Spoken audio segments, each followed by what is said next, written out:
So hello and welcome. This is Otis Landerholm. We're at Landerholm Immigration, and I'm really excited today to have our own Sarai Kamal, who is our case manager here in our office. And there's a special reason that I've asked Sarai to join me this morning because she just got back from a really great trip, her first trip in basically her whole life back to Mexico. And so Sarai, how are you doing this morning? I'm doing great. Well, first of all, thank you so much for giving me the opportunity to actually speak out to the public in regards to my experience on traveling outside the U.S. after so many years. And thank you for all the viewers who are watching this video and taking precious time out of their big agendas to see our testimonial. Yeah, definitely. So, Sarai, what before we go into it, what is your kind of immigration status, if you wouldn't mind sharing that? Well, right now my immigration status is I'm a dreamer. I'm a DACA recipient. I received my DACA permit in 2012, and this year is my second occasion renewing it. So ever since then, since Obama promoted the DACA program, I jumped into it and I received it. Congratulations on that. That's awesome. And so, and then, you know, something happened in your family and you wanted a travel permit. So tell us a little bit about traveling with DACA. Well, traveling with DACA, to be sincere, is a really emotional type of experience. You experience a lot of emotions, a lot of questions, but definitely if you obtain a good attorney who will help you along the way and explain every step, it just makes it so easier. But in regards to my experience, we're talking about me traveling back to Mexico to see my grandfather, who is very ill, that I have not seen for 18 years already. So just knowing the fact that I was going to step out of the country for this humanitarian reason made it really anxious for me. Just the fact that, oh my God, I'm going to leave the U.S. But Otis was really clear in explaining the process, what will have to be done, what needed to be given to immigration so they can give me the approval for my advanced parole. So it went really smooth in regards to the legal process. Before you left with advanced parole, what preparation had you taken, or what preparation did we all do together? Well, here inside the office, of course, explaining what kind of documents I needed to provide to immigration in my advanced parole application. Letters from for example, letters from my grandfather's doctor explaining his condition, that he was really ill. Of course, also explaining why I needed to go and see him, why it would be beneficial.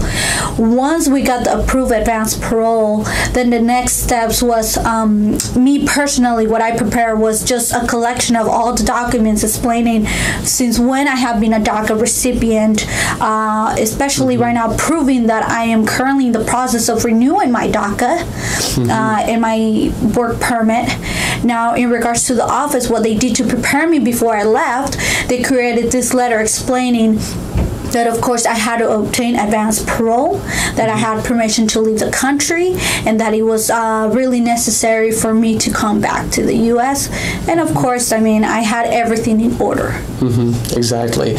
Let me just ask you, were you afraid? Were you afraid to travel? I was really anxious, and yes, at a certain point I was really scared on how things will run, if there was going to be any questioning, if they were going to, worst case scenario, detain me. And I mean, we're talking about, I was traveling with my husband, so he was also really anxious. But just knowing the fact that I prepare myself and that Otis also prepared me and also prepared the office just in case if anything happened, just gave a lot of peace in my heart, knowing that there was a plan B just in case anything went wrong. But definitely there was some anxiety in the journey, but just knowing that I had everything in order and I was prepared in advance just made things a little bit more smooth to handle. All right, now I want to ask, when you were actually approaching, the customs official, when you were coming back into the U.S., what did the customs official ask you? How was that process? What did you show the customs official? Tell us about that. Well, my experience with U.S. Customs, it was a really long process, to be honest. It was a waiting of almost 2 hours just to see an officer for 10 minutes.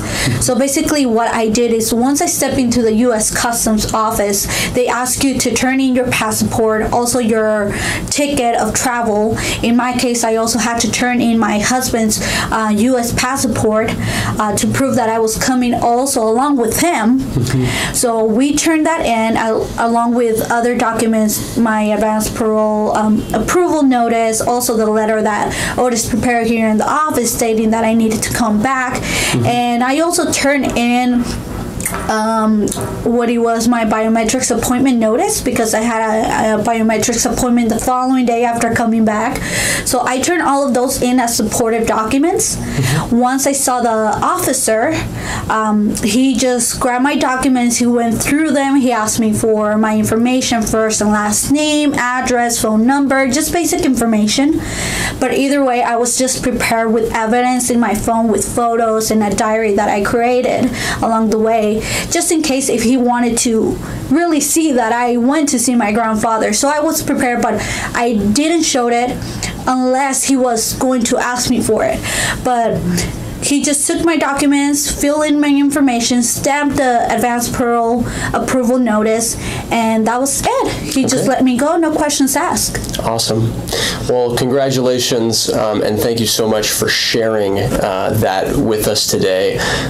You are living proof that it is possible to travel with advanced parole with DACA during the Trump administration. Definitely. And there are very few living examples of that. And so thank you very much for sharing that with us. And yeah, thank you out there for watching. Anything else to share? Well, the only thing that I do want to say is, don't be afraid. If you really want to take the chance of getting advanced parole, do get a good attorney. And I definitely recommend this office, not because I work here, but because I go behind the scenes and I see every single effort that we do here in the office just to fight for the rights of people. So definitely, if you want to try, go and give it a try. Call our office. We can definitely examine your situation. And I mean, it's not impossible, but it's really worth taking the risk. Cool. Thank you so much, Saraí. Thank you. All right, thanks. Thank you.